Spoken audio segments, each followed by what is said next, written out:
guys, what is up? It is your girl Kendyl. Welcome to my channel. Welcome back to my channel, my little sweeties. Okay, guys, so hi. Today's video is kind of heavy, kind of sad. It's a topic that I have not fully, I've talked about here and there. I've mentioned, y'all know about my car accidents. Y'all know about when I broke my arm. You can barely see my scars now. You can barely see it now. Having surgery, figuring out I don't have peripheral vision, and not being able to drive ever again. And basically kind of want to talk about what that news was like in the beginning. I realized I knew the second I got into that wreck. The second. I'm like, I'm not going to be able to drive ever again because something's wrong. There's something wrong, and I'm not going to be able to drive again. That was a hard pill to swallow because I didn't ever think I was ever going to get my license in the first place. With having Asperger's syndrome, learning to drive felt so foreign. There's some things that for people who don't have Asperger's syndrome or who don't have autism, who driving, it's a new thing, but it's not as foreign as it was for me, and probably a lot of other people like me. I was first taken in my sister's car to a high school parking lot when I was 15. I've been 15 for 2 months or something, barely 15. And, it was terrifying. My sister's old red Ford Focus, stepdad in the front, my little sister in the back, and he probably pulled the emergency brake 5 times. And to me, of course, being the optimistic, not knowing anything, especially at 15, I remember being I remember telling people, he only had to pull it 5 times. That's not that bad. They're like, Kendyl, he shouldn't have had to pull it at all. I'm like, oh. I didn't realize how bad it was until that. Oh, I was so bad. Then I didn't drive again because I was just so not ready. It was such a foreign concept. I started driving more after my sophomore year of high school. Yeah, it was after my sophomore year of high school, and I started having more driving because I got my permit finally. Yeah, I got my permit after my sophomore year of high school. So after I got my permit that summer, I did a lot more driving with my stepdad in his work car. We would always go to the same church parking lot or the school parking lot. Eventually, it kept getting better and better. I remember the first time when I could actually drive on the road. I was very nervous but excited. I didn't think I was ever going to get to that step in my life. And learning to drive caused a lot of heartbreak.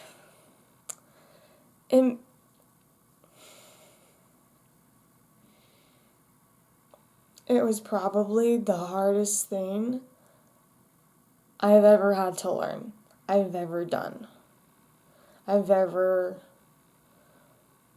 was so hard. There was a lot of tears, a lot of people discouraging me, saying, you're never going to get your license, I've literally been told you're going to be one of those people who everyone's going to have to drive around, they're going to be annoyed with you, because you can't get your license. You can't be an adult. I was told that at 15, 16 years old. So yeah, not fun. Not fun to be told that. And then just feel so defeated. And then feel hopeful. And then yet again just feel so defeated. It was just back and forth of feeling hopeful. I'm almost there. And feeling so absolutely defeated. Back to square one, it almost felt like. And it was just a mess. I did driver's ed my junior year of high school. My first time back in the range, at that point, up to when it was range, I hadn't driven for a minute. So I was very not practiced to it. So I was driving really slow in the range, terrified to even, I remember I was with this kid driving, I was terrified to even do any of the obstacles with the cones. And my first night was a lot of me just driving around in circles in the range, really slow. And my teacher, he came on because the radio station, the range, he came on and he's just like, you can hear from the radio station, he's like, Kendyl, have you ever driven before? I'm like, yeah, it's been a long time. We couldn't answer back or anything, but I'm just like laughing. I'm like, good times.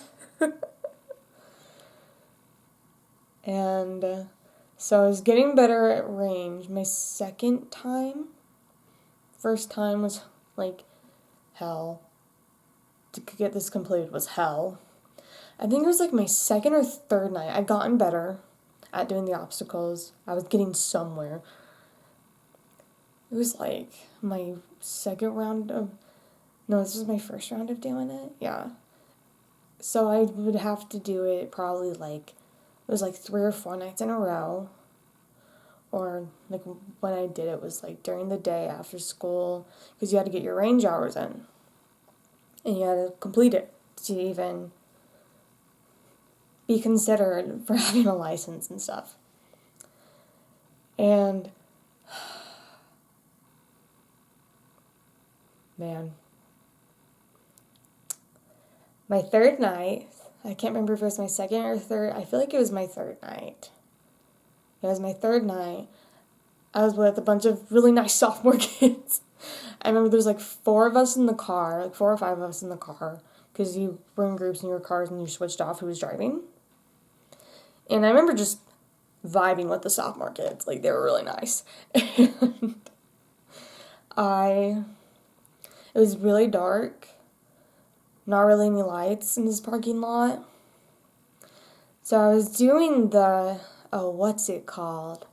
What's this drill called? I know it.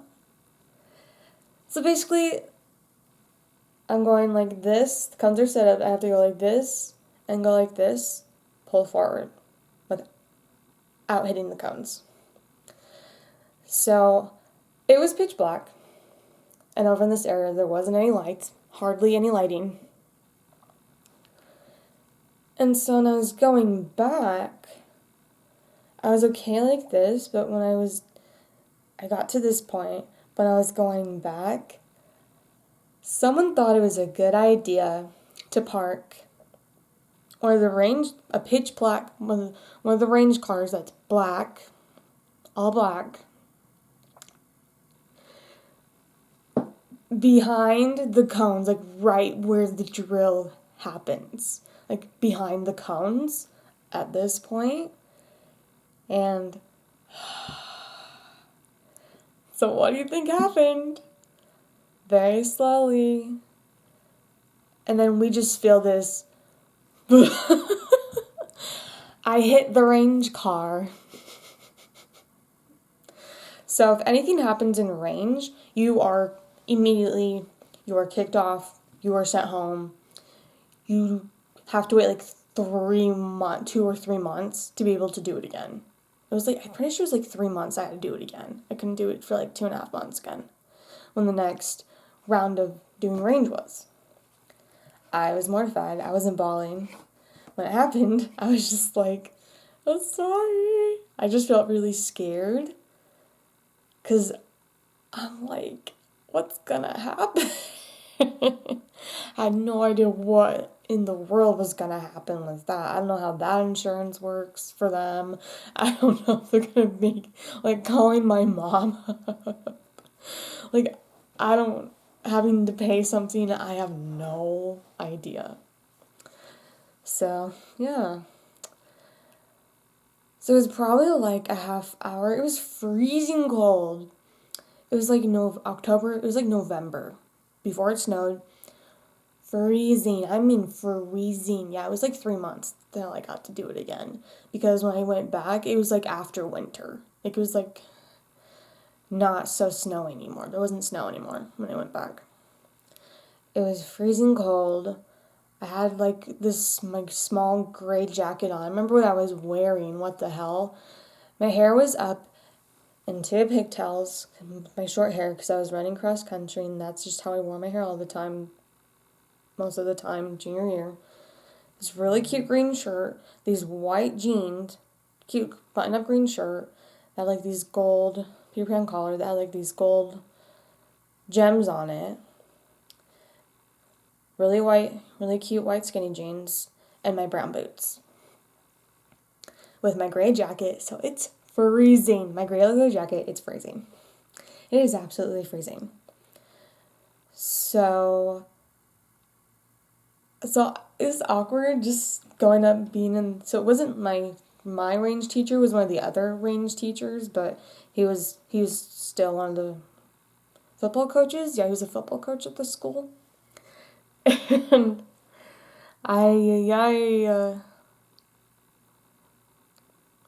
that was just so. It was awkward trying to get a hold of my mom and no one was answering for like 20 minutes. And I'm just like, Mom, I need you to answer right now. Like, Mom. And so, Mom and my stepdad Ray came and picked me up. Mary's work car. The second I got into that car, I just started bawling.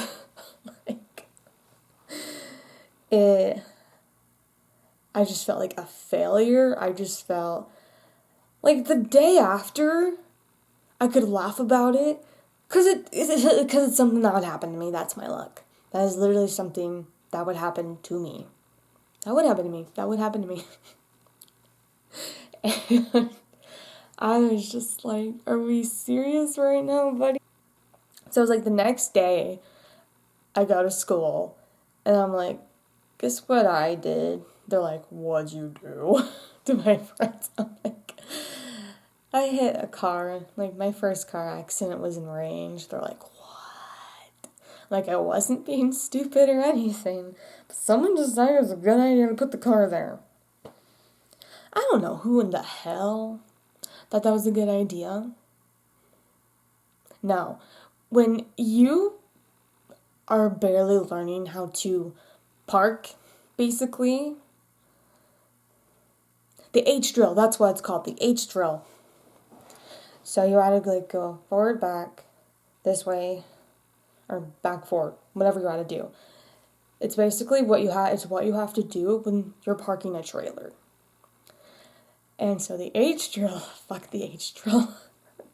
The H drill, that's what it's called.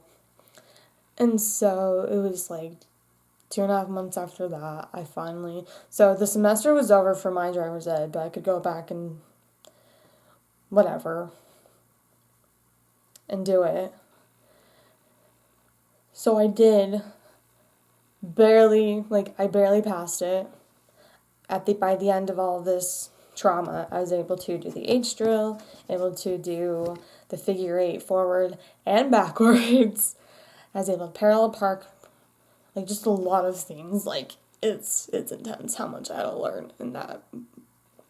I don't learn like that, and so it takes a lot out of me emotionally and mentally to put that much focus and drive.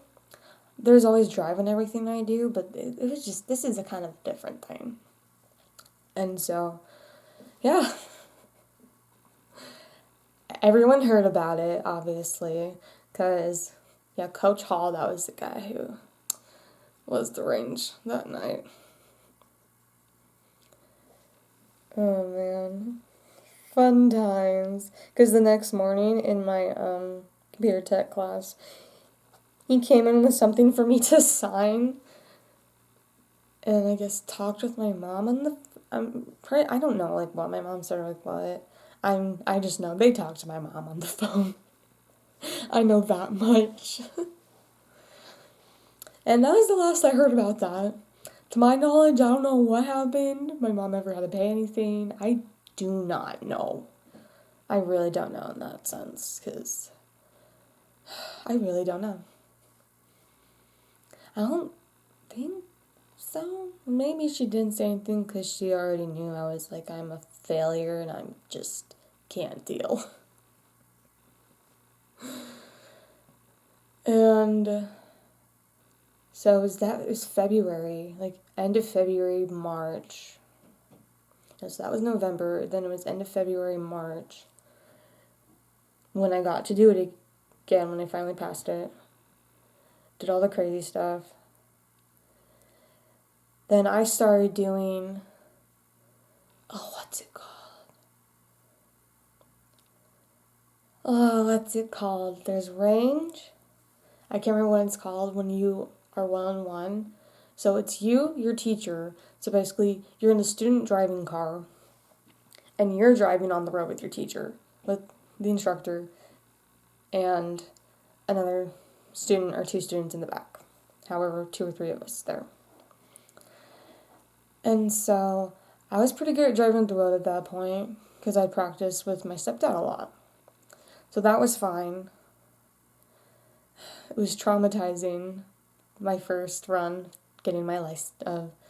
First time I took the test was... So I was able to do this in April because it was close to my birthday. It was really close to my birthday. And then it was after my birthday when I took... It was like the last day of the driving. This is the day I was supposed to get my license. And I just felt really pressured because literally I was moving to Arizona in 3 days at that time.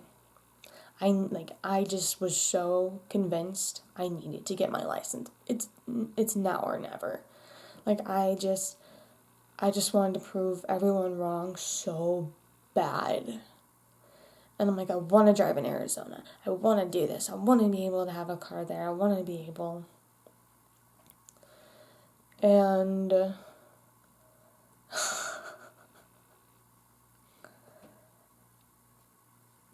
I don't know why, but I hadn't really done many left turns. So it's when the light turns yellow and it's blinking. I had never done that, really. I don't know why I hadn't done that. I don't know why my teacher didn't ever go to this traffic light before. I think he should have before taking the test. Because your girl froze up. So they have brakes. They can hit the brake with the pedals, which is really nice. They can hit the brakes on their side too. And he's like, Samson's like, I don't think so. Because I thought I was good to go. I was like, okay. And then I was like freaking out. Because it was busy. There's all these cars. And then he just starts yelling at me to go. And I just freeze. And so I'm able to finally make the left turn. We have to pull over in this parking lot. Switch out. And that's how I failed my first driving test.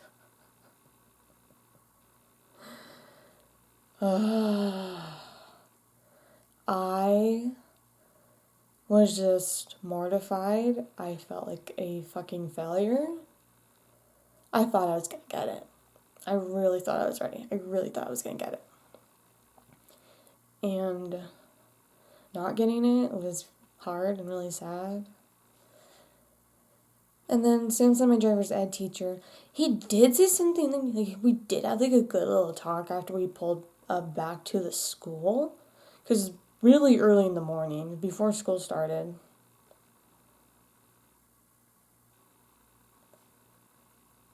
About me not being right or something, good luck in Arizona or whatever, and we fist bumped. I don't remember the whole thing, but I remember it was a good ending conversation there. And immediately after that, I went straight to one of the girls' bathrooms, locked myself in a stall, and bawled my eyes out until it was time for class. I was mortified. I was just like, what the hell? This isn't fair. Like, why does driving have to be so hard for me? Like, why can't I be like those, like these other kids who, they were sophomores. I was like one of the only juniors taking that class. Like, there was quite a few juniors, but like, who were doing that portion with me, we're all sophomores. Like, with range, I was the only sophomore. I was the only sophomore in my thing. Sophomore, only junior in my thing with the sophomores. And so I'm older in my grade too. I'm the oldest in my grade. I did 2 years of kindergarten. And so I was 18 at this point. I was barely 18 at this point, and I just felt like a failure. And it took me, that confidence was just gone for a long while. So it was probably around July, mid-July, when my mom found a car for me. And it was my first car.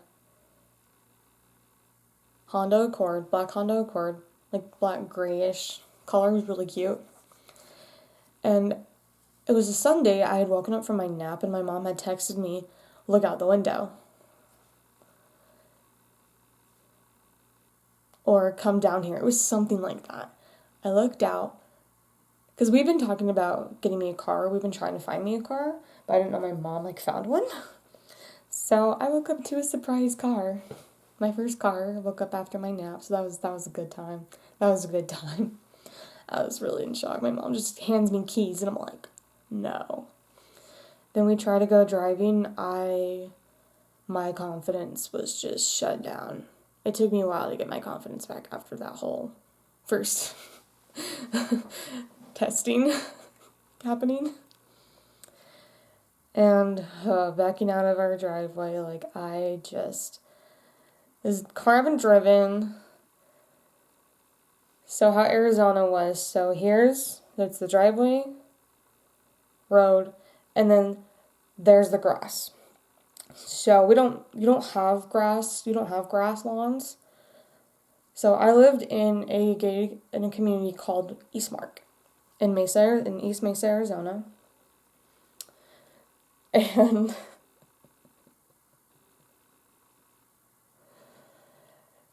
so it's like a field, like a little man-made green field between, it's hard to explain.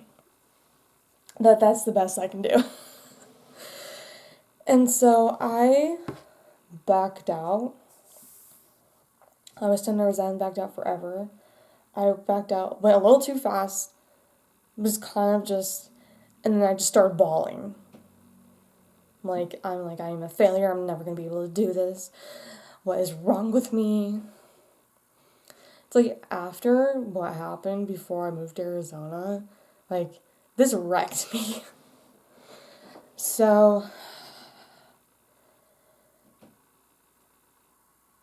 I would practice driving with my mom a lot. I would do go in church parking lot, went this church parking lot, practice parking, practice backing out, practice all this stuff. Lots of tears of not being able to do things and being frustrated on what the hell's wrong with me. Why can't I do this? It was really annoying. Because so many people, it just seems so easy. Some people, it just seems so easy for them to just do it. And I'm just like, I can't. I don't know why. And I finally got a hell of a lot better. January, February. And it was on this day 5 years ago, at 10 in the morning, I got my license. After all of this trauma and just hell I had to go through for 3, almost 4 years of my life. 15 to a month, almost a whole month until I turned almost exactly a month, because my birthday is April 28th, almost exactly a month until I turned 19. So I was just happy. My goal was to get my license before I turned 19 and before I graduated senior year. So that was really nice. The first thing I did when I got my license was drive myself to Starbucks. And at the time, Starbucks still had the dye in their flavoring. So I got the vanilla bean frappuccino. I did it with 3 pumps of raspberry, and that was the cotton candy drink. It used to be pink. Now it's just white because they don't have the dye anymore in their stuff. And so I remember making a YouTube video that day, my old channel, saying I got my driver's license. I just got back from Starbucks having my pink drink. Like, I remember what I wore that day. Well, and there's a picture, but I still remember even without the picture. Really cute shorts from Target, light blue. My old brown sandals. This, like, orange top, sleeveless, that, like, had a tie. And I'm pretty sure I was wearing my gold bracelet. Or something like that.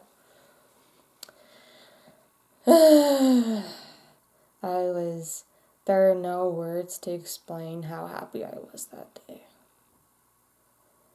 Like, to finally feel like, for once, something felt normal in my life. No one's normal, but this just was something that just felt normal to me for my age. Like, something that a lot of my friends were already doing. A lot of people were doing way before me, but I'm like, I'm older, so that's annoying. Like, I'm the oldest in my grade. That's annoying. There's only, like, one kid who's a day older than me. Pretty much, I'm one of the oldest in my grade. And it was frustrating. So, getting into recs was devastating. My first rec happened not even a whole year. It was not even a whole year. It was probably like, so I got it March, April, May, June, July, August, September, October, November. 9 months. I'd been driving for 9 months when I got my first car accident. It was December 30th, 2016. It's the day before New Year's Eve. I was with my friend Mikkel. She was in the front seat. We were coming out of the mall. It was really busy because Christmas. It was just Christmas happening, sales, whatever. It was just really busy. And at that time of night, it was just really, really busy. And I was trying to turn left at an uncontrolled intersection. And I straight up did not see this car's headlights. And so this is what happened. The car hit me like this. We spun out. Went all the way over here. Thankfully, we were fine. On my neck, I had the gnarliest bruise I've ever seen. I looked like I had been, it had been like I had been strangled or someone attempted to strangle me. Like, it looked like something along those lines. It wasn't cute. And I was so... After car accidents next morning when you wake up, you literally feel like you got hit by a bus. I know that feeling now. It's not fun. And immediately, I called my work, because this is when I was working at Basha still, grocery store. I remember calling my work immediately, being like, I just barely got in a car accident. I'm not going to be able to come into work tomorrow. And they're like, yeah, no worries, you're fine. Like, what the hell? Are you okay? Like, hope everything's fine. Like, hope you're okay. Like, it's terrifying shit. That's terrifying shit, man. But when we got in the wreck, I was in shock. I probably kept screaming for a whole minute. Like, I was just screaming. After, when we stopped, I was able, like, I kept, like, hitting the gas when I was trying to hit the brake, and then I finally was able to hit the brake and park it. And I was just, like, in hysterics, screaming for a minute, screaming, this can't be fucking happening. Like, all of this stuff. All this. Then I don't know who called 911. Like, this bystander called 911 who saw the wreck. And so ambulance came, cops came, I had to fill out. I do not like how pushy everything is when you get in a wreck. Like, you are mentally not, like, for me, I have anxiety and depression. I was not mentally okay. And then, like, being in shock and shaking and I could barely hold a pen, having to fill out the accident report, completely not really coherent, was really hard. I probably was there for a long time trying to fill that out. So frustrating. It was so frustrating. So yeah, that car was totaled, done for, gone, completely demolished. The other person's car was completely demolished. Thankfully, the other person, I think they got like a little bit of whiplash, but she was okay. Thankfully, she was okay. And yeah. So, what made me mad though, so I got the ticket for failure to yield at a stop sign. No. I was at that stop sign for a good 5, almost 10 minutes trying to get across. That made me pissed. Like, I'm like, obviously you can't fight it. You really can't do much. At least that's what it felt like for me. Like, I'm like, you know what? Just accept the fact that this is what they're charging you with and just take the ticket. Be like, okay, fine. We're just gonna call it that. Because I don't think they knew, like, what to call it. Because I stopped at the stop sign that time. It was my second wreck 2 years later on December 29th. Almost a whole 2 years since my first wreck, 2018 is when I got into my last wreck. Last huge wreck. But that's when I didn't see the stop sign. I was in my old neighborhood. It was the night before my best friend's wedding. Of course. Of course it was. And breaking my arm. So what happened is that this red truck, I think they were speeding. They had to have been speeding because I wasn't speeding. I don't remember all the details exactly. But I remember I was literally like slamming on my brake, honking. And then before I knew it, so since I was going like this, I hit really quick. And so the impact broke my arm. Literally, it went like this. That was the x-ray in the ER. And yeah, the rest is history of my arm burning. So it was really hard because I worked my ass off to be able to drive. And people aren't nice. When you say, if you are an adult, I'm 23, going to be 24, as an adult, it's embarrassing to tell other adults you can't drive, or that your mom's coming to get you, or that your friend's coming to get you, or that saying you're waiting for an Uber is not as bad, but people just give you these nasty looks. People are mean. People get mean. People get, like, they don't say it, but you can see it in their face. The way they're like, oh, roll their eyes. Or I get this a lot. Or just a lot of like, and that hurts. Because it's not my fault. I do get shit sometimes. I've had people try to tell me that I was a bad driver when I wasn't. Just because I couldn't see things, guys. I didn't know I didn't have peripheral vision. That's not my fault. I was always so careful. I always went the speed limit. I never sped. I was so fucking careful. Always. Like, I had rules in my car. Music couldn't be that loud. I had very strict rules with people. Like, if you scream in my car, I will drop you off on the side of the road because I have anxiety. I can't deal with that. That's scary. You don't scream in a car when someone's driving if they have anxiety. You don't. Like, I was I almost kicked one of my friends out of the car one time. Like, I'm not even kidding. I was ready to kick my friend out of the car one time after I got my license. I was like, do you need me to pull over to the next neighborhood and just drop you off and you can just get a ride yourself? Because no, that's not acceptable. That is not acceptable in my car. Because I know stuff like that is dangerous. Like, that's a hazard. So, it's not that I can't drive. It's that mostly, since not having peripheral vision, I am a hazard, unfortunately. And I choose not to. And I pretty much can't. Like, you should not be driving. Because basically what not having peripheral vision means, I see like this. This is the best way to explain, like, how I see things. So it makes sense onto why I've always run into things. I've always ran into things. I've always missed things. I've always been like, no, that wasn't there. I don't know what the hell you're talking about. Like, so confused. Like, this genuine confusion.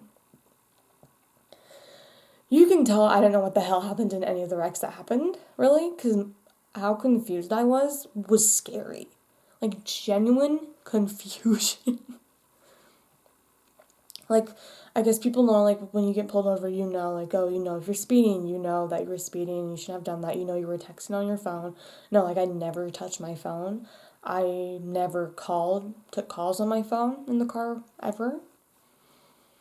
I probably only did that one time, but it was on speaker, and it was fine.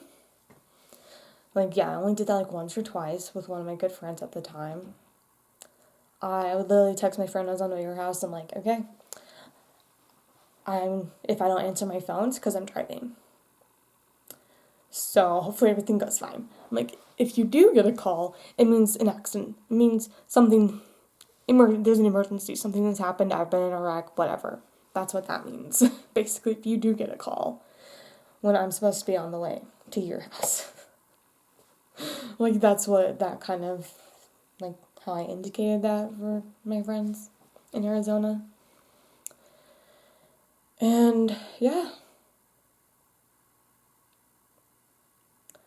It's hard because I've never felt, like, I'm an independent person, and to actually have, like, a real taste of this level of independence was everything to me. So, it sucks. I get sad. Because I know how hard I worked. And I know now that what everyone said to me are lies. I'm not a failure. Just because you can't drive doesn't mean driving. Just the fact that you can't drive doesn't make you less than an adult. The fact you can't drive doesn't make you a failure. Doesn't mean there's anything wrong with you. It's not for everyone. And that's something people can't get into their mind, into their fucking heads around here. Like, it's literally the end of the world if you can't drive. But it's not. It's really not.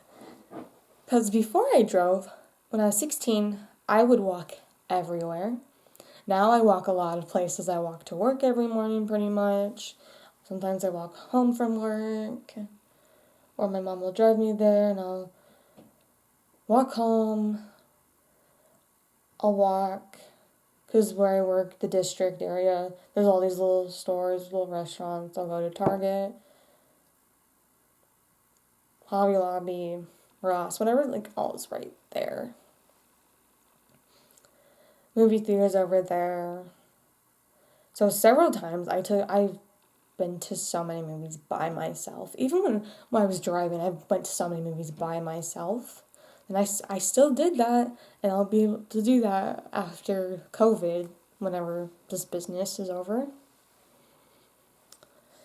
When movie theaters are kind of back to normal-ish. Whatever normal means now, honestly. And, yeah. So, it's frustrating. That's been 5 years, and I only got to drive for 2. Not even a whole 2 years, a year and a half, basically. Wait, no, I got to drive for 2 years. Yeah, no, yeah, it was 2 years. My bad. Almost 3 years. 2.5 years. That's what it was. Because it was only a few months before I would have been driving for 3 years. So that was hard. That was really hard on me. And yeah, that's my story. So basically, the next time someone tells you they don't drive or they can't drive, don't just assume they're lazy ass. Don't just assume they're just letting their anxiety take over their life, because no, that is not always the case. More than likely, that is not the case at all. Maybe anxiety part a little bit, but no, and driving helped my anxiety so much. It's weird, it's crazy how bad my anxiety was before I could drive. It really helped me work through my anxiety, a lot of my anxiety. At least now, I know what to do when I'm in a car accident. The second wreck I got in, I was so calm. I was so chill. People pulled over oh, I'm a nurse, I'm a doctor. They called 911 for me. The guy who I hit back in 2018 didn't really speak any English. So I was grateful people were around that could help. And the cops showed up. I've always had really nice cops that I'm grateful for. And I was put on the stretcher in the back of the ambulance. St. Bernard's Hospital in the ER. Good times. I was just so calm. I think I cried talking to this guy who was a doctor before when the police and the ambulance were on the way. Because it hit me. I'm screwed. My best friend's wedding. I'm a bridesmaid. I had to miss my best friend's wedding the next day. That sucked so bad. I ended up FaceTiming with them at their luncheon. In a sling. Just hi guys, how are you? Oh, that was something else, man. And 3 days after that, I went to my work Christmas party in a sling. It didn't hurt at that point. It just felt weird. I had been drugged up, whatever. It stopped aching. I just couldn't do anything with it. It was just in a sling. And everyone's you do not. They're how are you? I'm I'm good, I'm fine. Everyone's you do not need to say you're fine.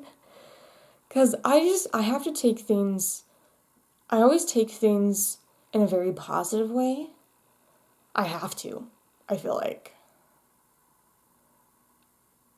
that is just something that just naturally happens.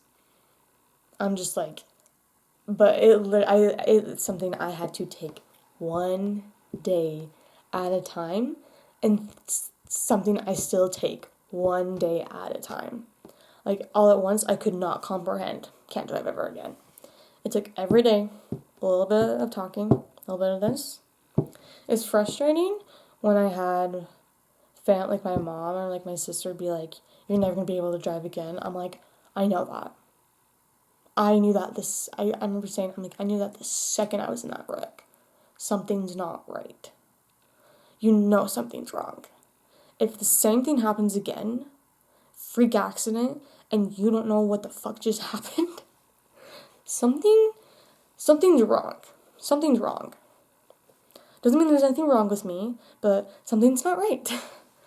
That means I shouldn't be driving at all. Shouldn't have been driving ever in the first place. But I'm grateful I was able to have that experience because I really needed that for my self-esteem. So, yeah. To feel sane, I have to walk places. It feels like that is something I can still do for myself. So, yeah. That's that. I'm done rambling. I'm done chatting. I just had to talk about it because it's the 5-year anniversary today, literally, when I got my license, and it's just it's really, really bittersweet because it was such a good day. And then when this happened, it was such a bad day. So, yeah, I'll talk to you guys later. Want what I want.